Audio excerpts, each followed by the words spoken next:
Lions fans, let's talk. Help me to understand, or help me to, justify the Gibbs pick. Is that the Fords? If that's Brad Holmes, is that Brad Holmes and Campbell saying that they messed up with the JMO pick? Because I hear what I'm seeing is that they're clearing out house of everything that was Quinn and Patricia. They're clearing it out. Okay.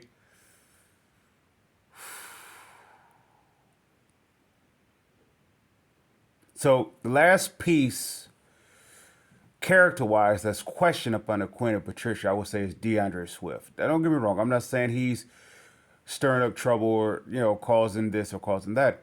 I'm saying his if they don't like you, they will remove you. And what I mean by like you, that means straight narrow like you. So what do you do with a James? Okay, somebody says you have to trust Brad Holmes and his board, right? Or even to this extent, I hear people say let them cook. Cooking is one thing. The ingredients of what you're going to make is something entirely totally different. What do you see Brad Brad Holmes making? Is he making a cake? Is he making a croissant? Is he making an hors d'oeuvre? Is he making you know some kind of, I don't know, eloquent meal, some kind of lean cuisine? I don't know. What is he making? I asked this question before a while back. I asked the fans, what type of team do you want to see? Because that's what the Lions is making. Whatever team that you want to see, that's what they're making. What I mean by that is you're making your addition with subtraction. So you're clearing out all of Dan Campbell's stuff. So okay, now you're about to see them go in this draft with the second round. They finna go uproot. They finna uproot. What's his name? Walker. They remove Okuda. They allow Amari Oruwariye to walk. They finna upgrade that area. The guys that are brought in through free agency are bridge players, so they're going to upgrade that. So if they end up with, which is least likely to happen, if they end up with Joey Porter or what is that? Brian, what I'm drawing a blank on his name. Burns. You guys know who I'm referring to. If they end up with him, I love the pick more so than the first round picks, because it doesn't matter how you slice it. Jahmyr Gibbs just doesn't make sense. I heard that, okay, Swift is not reliable, so they're going to up. Okay, so what makes you think that Gibbs is going to be reliable for what he does? If that's the case, JMO is not reliable already. He came in broken. That needs to came in broken, so he needed time to recover. Once it gets recovered, he's suspended again.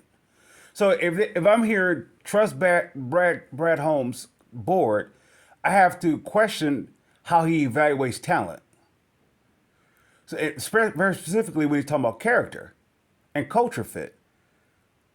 If you saw a guy that pretty much didn't want to come in, so let's call a spade a spade. Jamison Williamson is basically Charles Rogers or Mike Williams in that matter. It's clearly he's not Calvin Johnson. It's clear. They want him to be Calvin Johnson, but he's not Calvin Johnson. He is either Mike Williams or Charles Rogers. With also, he has a Javid Best stamp on him.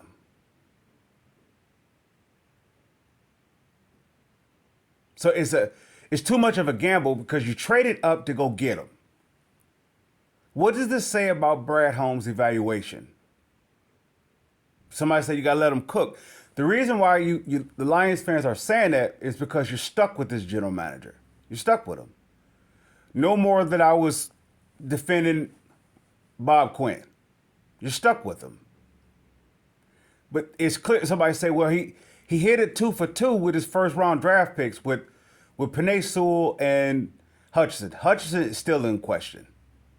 Penei Sewell was a consensus by a landslide was going to be a generational talent. Is that being said about Aiden Hutchinson? No.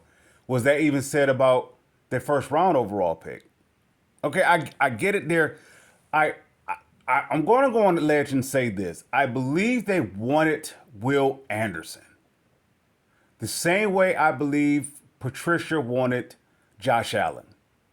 And they had to settle for the consolation prize. However, with that being said, when it comes to the Lions and their history, why is it that when the best defensive player is unavailable, they immediately go to the offense?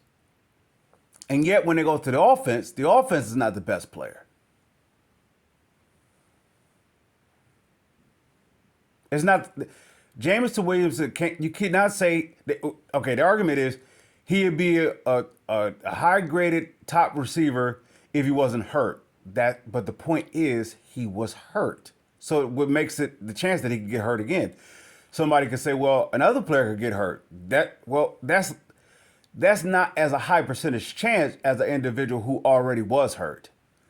Okay, he came in hurt. So how do you not question Brad Holmes' evaluation of character and talent? They say let him cook, trust his board, and he high ranked Gibbs and Campbell as high ranked. You have to question how he sees and view talent. He sees and view talent the self same way that Mayhew did, the exact same way as Millen did. He views the talent the exact same way. Okay, you could have got DeMarcus Ware. Instead of going at DeMarcus Ware, you get Michael Williams. Why? Okay, instead of you getting Aaron Donald, you get Eric Ebron. You have look how it's running. Look how it's running. Instead of you getting Jalen Carter, who's allegedly have off the field problems, but yet you can draft the player. No, forgive me, not draft the player. You could trade up 11 spots to get a player who is broken. Not only broken, now who's going to miss another additional 6 games of character issue. Character issue. So how do you defend Brad Holmes with this? How can you justify Gibbs' pick, which is a brittle back? Why? Because he didn't come in hurt like Javid Best. Yet you hoping that he have the immediate success as Javid Best, where he's going to actually take in the place of what? Of JMO, which now is a wasted pick. All right, so how do you trust Brad Holmes' evaluation? How can you trust it? Somebody say, well, he got you some hitting talent. What talent did he get you that's hitting? Houston? Come on, please talk to me. The best you're gonna get is St. Brown, but St. Brown was highly ranked too as well. Penei Sewell was highly ranked. Hutchinson climbed up the boards. Give me something. You got the safety / cornerback that iffy. Fitu Amanawu. I butchered his name. Please forgive me. You have him. What has he done? You have the 2 tackles that he doubled up on. I don't know if he traded up to get it. I believe he did. Okay. You traded up to get the linebacker. What's his name? Derek Barnes. What has he done? All right. You had Rodriguez, who's undersized. Going back to the Lions' history, that will be their. Who was the gentleman that was undersized that played center for so many years? They took him in the second round. He played next to Backus. What was his name? Raiola. That's the same thing. The Lions repeat the self same method.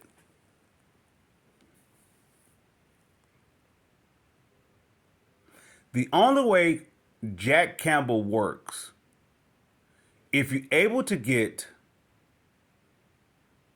the safety or the corner, I'm not talking about Cam Smith. I'm talking about Joey Porter.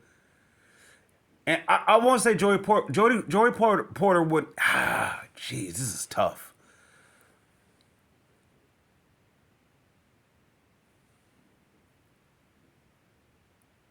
The Ilka guy, I'm butchering his name. IKA, I believe that's his last name or his first name. The defensive tackle. He was high on my board. If they get him, I could see them getting him and Panay Sewell's brother, along with a secondary piece. They may end up with the safety or corner. I don't see them drafting a quarterback. Somehow, if they're able to trade for a player that's up for an option on another team, I'm not saying Chase Young. I'm not saying Ed Oliver. I'm not saying Josh Allen. If they could make a trade for somebody that was in that Hawkinson trade or another player, then it doesn't justify it. It makes the Campbell pick looks good, and actually that Campbell pick actually can help out Derek Barnes. Well, all I'm saying by this, everything is based upon an if. There's no player that, once again, that Brad Holmes have brought in here that you can say, if all of Quinn's picks was moved and he had a clean slate, this pick he can build off of. So go ahead and tell me Hutchinson. Go ahead and tell me Panay Sewell. I'm talking about in a Lions uniform. The reason I say that because the Lions how is ran, it is not ran based on success. It's based upon if you do it, you do it. You don't, you don't. There's no success here.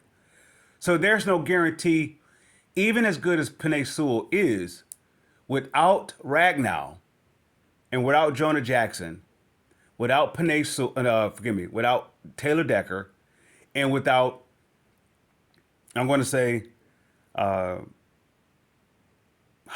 Vaiti. Without that Panay Sewell will be any good. I'm talking about here. Because you haven't found me one player that they actually developed.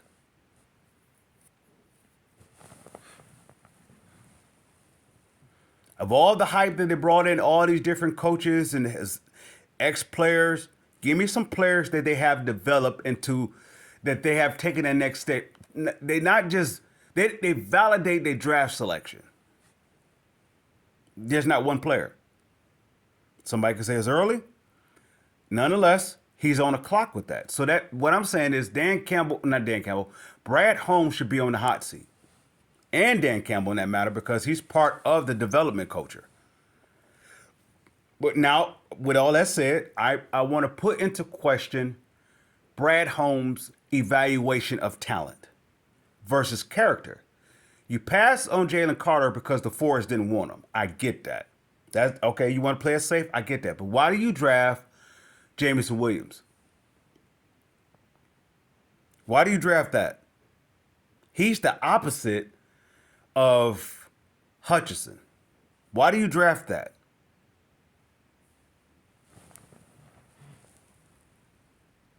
You could draft Jameson Williams, who comes in injured, who has an iffy approach about his professionalism. Then Jalen Carter was never considered unprofessional on the field. He just did something off the field. I don't know if it's documented that the coaches had a problem by him showing up to practice, or his teammates worry about his productivity or him participating in this or want to be involved or not giving it his all. He goes into what is this the pro day or the combine overweight. That's one thing. Then he has the off the field thing with the the ledge of being part of I don't want to say drag racing, but being a part of that scene. What else do you have to question his character? To pass on him to get a running back, you got you. Somebody could say, well, you gotta trust how it's working. You gotta trust the board. But the question is, if you say you gonna let the general manager cook, you have to question the ingredients of what he's making. Or better yet, what is he making, along with the ingredients that he's using to make what he's making. It's disastrous. Lions fans, I salute.